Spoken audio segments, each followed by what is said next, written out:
তার রূপের কোনো শেষ নেই, যিনি অনন্ত, যিনি সীমাহীন। যখনই সৃষ্টি বিপদের সম্মুখীন হয়েছে তখনই তিনি অবতীর্ণ হয়েছেন নানা রূপে, রক্ষা করেছেন এই বিশ্বব্রহ্মাণ্ডকে। আজকের এই আধ্যাত্মিক যাত্রায় আমরা প্রবেশ করব মহাদেবের এক বিরল, এক অদ্বিতীয়, এক ভয়ঙ্কর অথচ কল্যাণময় রূপে, শরাব অবতার বা সরবেশ্বর অবতার। তাই ভিডিওটি শেষ পর্যন্ত দেখবেন, আর চ্যানেলে নতুন হলে সাবস্ক্রাইব করতে ভুলবেন না।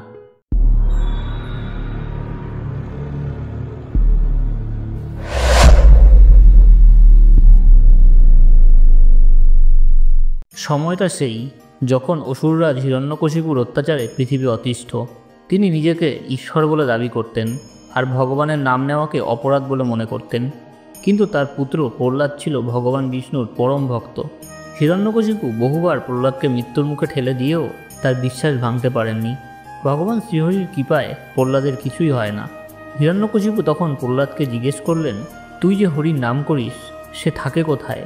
প্রহ্লাদ উত্তর দিল, তিনি তো সর্বত্র, সর্বস্থানে বিরাজমান।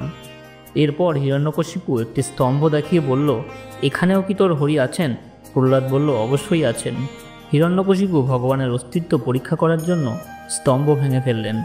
পরম ভক্তের বিশ্বাসের মান রাখার জন্য ভগবান নরসিংহ অবতারে অর্ধেক মানুষ এবং অর্ধেক সিংহরূপ ধারণ করে সেই স্তম্ভের মধ্যে থেকে প্রকট হলেন।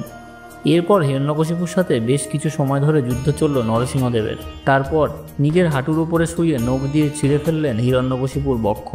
নরসিংহ অবতার সম্পর্কে আরও বিস্তারিত জানতে ওপরের আই বাটনে দেওয়া লিঙ্কে ক্লিক করে ভিডিওটি দেখে নিতে পারেন। কিন্তু কাজ শেষ হওয়ার পরও নরসিংহের ক্রোধ থামল না। তার চোখ দুটো দাউ দাউ করে আগুনের মতো জ্বলছিল, দেহ থেকে নির্গত হচ্ছিল অগ্নিশিখা, আর গর্জনে আকাশ বাতাস বিদীর্ণ হচ্ছিল।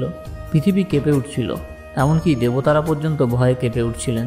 ব্রহ্মা, ইন্দ্র, সব দেবতারা একত্রিত হয়ে বুঝলেন এই ক্রোধ যদি না থামে তবে সৃষ্টি ধ্বংস হয়ে যাবে। তারা বুঝলেন শুধু একজনই আছেন যিনি এই মহাশক্তিকে শান্ত করতে পারবেন। তখন তারা ছুটলেন কৈলাসে, মহাদেবের শরণাপন্ন হলেন, কেঁদে কেঁদে প্রার্থনা করলেন, হে মহাদেব, শুধু আপনিই পারেন এই মহাশক্তিকে শান্ত করতে। দয়া করে অবতীর্ণ হন, না হলে ধ্বংস হবে সৃষ্টির ভারসাম্য। কৈলাসে তখন মহাদেব ধ্যানমগ্ন ছিলেন। দেবতাদের আর্তনাদ শুনে তিনি চোখ মেললেন। তার তৃতীয় নয়ন থেকে নির্গত হলো অপরিসীম তেজ। সেই তেজ থেকেই তিনি ধারণ করলেন এক অদ্ভুত, অদ্বিতীয়, ভয়ঙ্কর অথচ কল্যাণময় রূপ, শরাব অবতার। এই রূপে শিব যেন এক মহাজাগতিক শক্তির বিস্ফোরণ। এই রূপ এতই বিশাল যে আকাশ ঢাকা পড়ে গেল। অর্ধেক সিংহ, অর্ধেক পাখি, 10,000 হাত, অগ্নিদীপ্ত নখ, বিশাল ঈগলের মতো ডানা আর বজ্রসম শক্তিশালী দেহ। দেবতারা দেখলেন এই রূপে শিব একধারে প্রলয় ও অন্যধারে সৃষ্টির প্রতীক। তার এক হাতে ত্রিশূল, এক হাতে অগ্নিশিখা, আর এক হাতে বজ্র, গলায় রুদ্রাক্ষের মালা, কপালে তিলক, চোখে আগুনের দীপ্তি।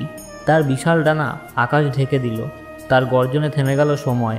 তার গর্জন নরসিংহের গর্জনকেও স্তব্ধ করে দিল। দেবতারা মহাদেবের স্তব করতে লাগলেন।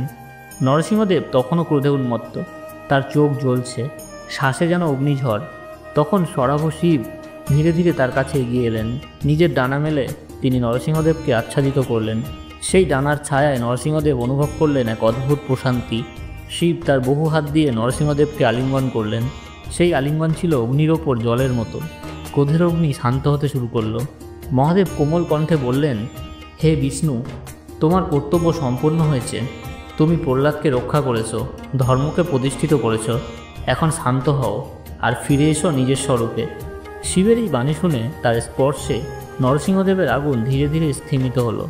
ক্রোধ নিবারিত হয়ে ধীরে ধীরে তিনি স্বয়ং বিষ্ণু স্বরূপে লীন হলেন।